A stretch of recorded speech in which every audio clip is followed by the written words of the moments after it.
In this episode, I will be dismantling, servicing, and rewiring the Class 66. Stick around.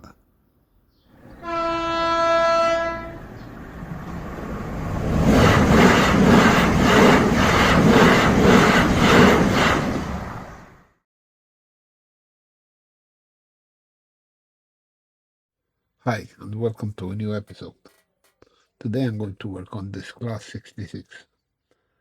It's been giving me trouble for some time, and it's about time I did something about it. So, put it up on this test track here, and there is no response. This was going around the track normal. All of a sudden it stopped. So the first thing I'm going to do is take the body off and have a look at to see what's going on inside. So this is quite simple. This one comes off very easy.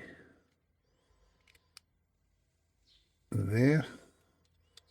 And let's take off this.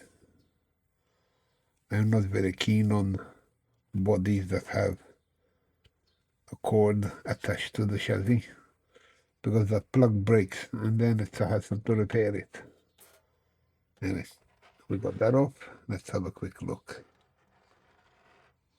I remember this, and when I bought this second hand, it had something with the decoder socket there. I remember I used to put, oh, hang on, oh, I have a broken wire here. Okay, let's see. And God knows where it came from. I am suspecting it being the yellow. It's lighting. Yep. Let's see. That's lighting, all right. Well, that can be fixed easy. But that shouldn't stop the locomotive from working unless it was shorting to the chassis. So let me put this here and try reading the ID from it because I couldn't do that before. It was not responding. So there. Let me get my controller. Be right back. Okay. I'm holding down the decoder with my finger and I have turned up the throttle. Oops, it stopped again. I have turned on the throttle and it's working. But the minute, oh, it's still working. There's something loose here, something not right. There it stopped and it started again. Something is not right. And to be honest with you, let me stop it. To be honest with you, there's so many components up here. This looks like, I'm not sure, I've never seen this model before with all these components here and a decoder. It's either somebody converted this or it's an old model. Well, what I am going to do is I'm going to strip it completely and rewire it the way I know how and make it cleaner.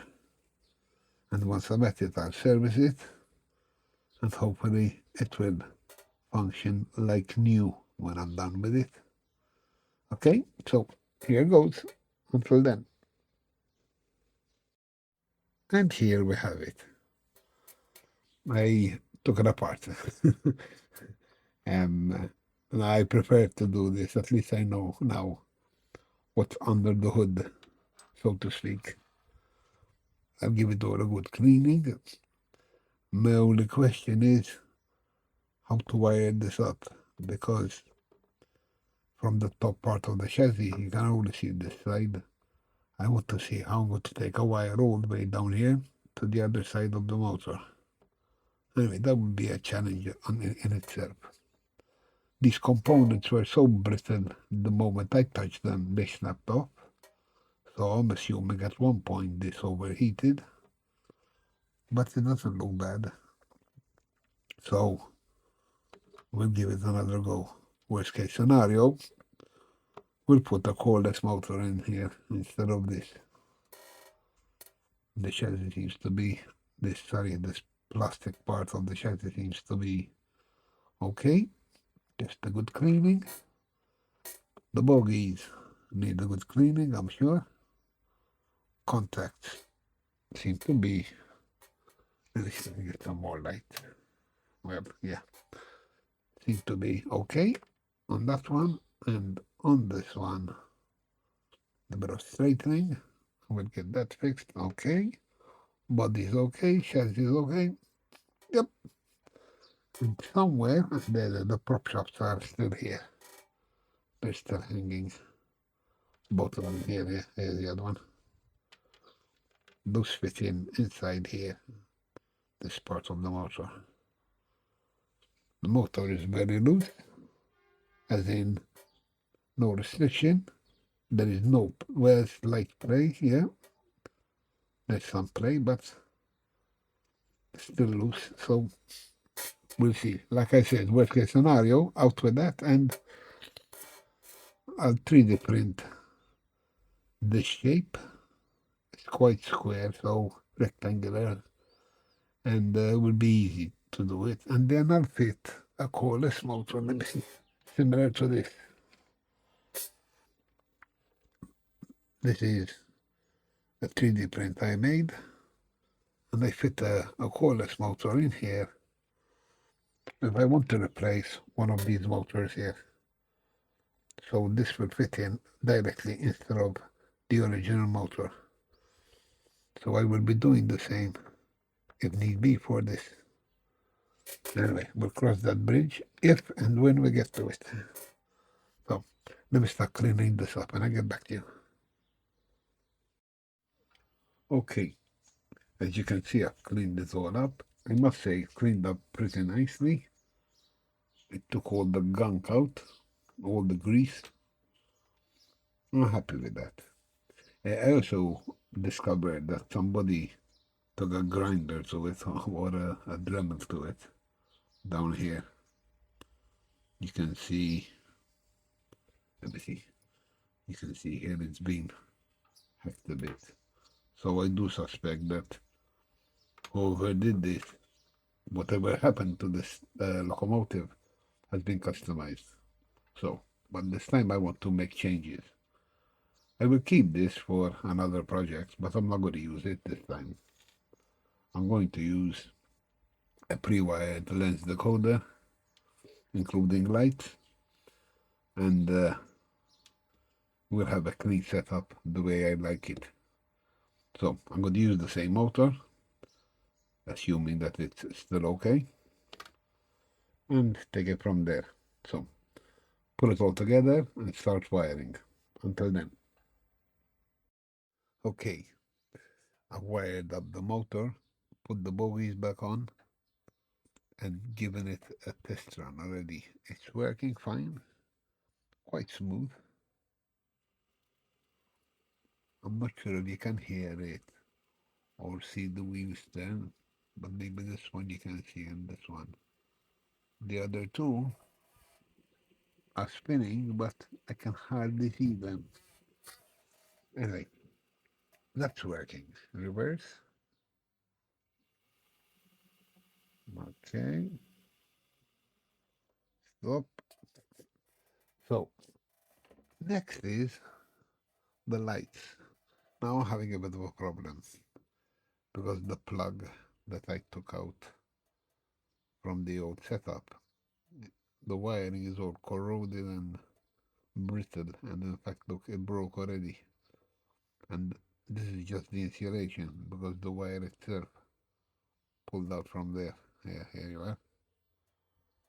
So I can't use this plug, and I don't wish to solder these directly in there, nor do I wish to make a joint from here to there. I don't have a plug for that. I don't have a small enough plug to maybe a different plug, but not small enough to fit in here. So the chances are either solder direct, which I hate because knowing me, I'll hit the body with the soldering iron. I don't wish to pull that PCB board out in there. because it's got all those wires connected to the cabs, and I don't wish to move that. So the chances are I will make a joint here to this slot here. Oh well, sometimes you have to make a sacrifice. And today that's what it is. So let me start on that and I'll get back to you. Okay, lucky me, found one. It was attached to a battery for a portable light I had, and the battery's gone dead, and this is the right one, the right fitting. Perfect. The only difference is the wires on this are a bit thicker than the ones coming out of the decoder. Who cares? It fits, it works, well, it will work, hopefully. So I'm using that. So next time you see this, it's going to have the lights on, working on the main track. Until then. Okay, all done and ready for a test run. I'm going to send this a couple of times around the track here up at the top level and see how it goes. The lights are working.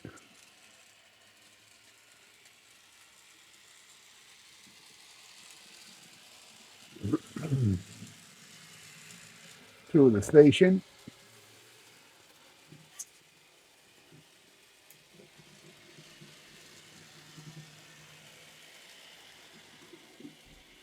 Yep. I like it. It's quite responsive now.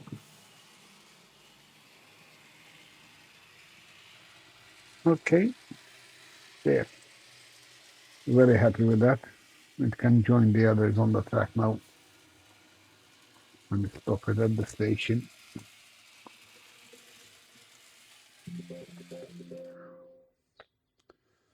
Well, that's it for now. One more, like I said, to go with the others. And the next one will be all the way in there. Let me show it to you. There it is. Next to be repaired as well. So I'm going to leave you with this shot. Until the next one.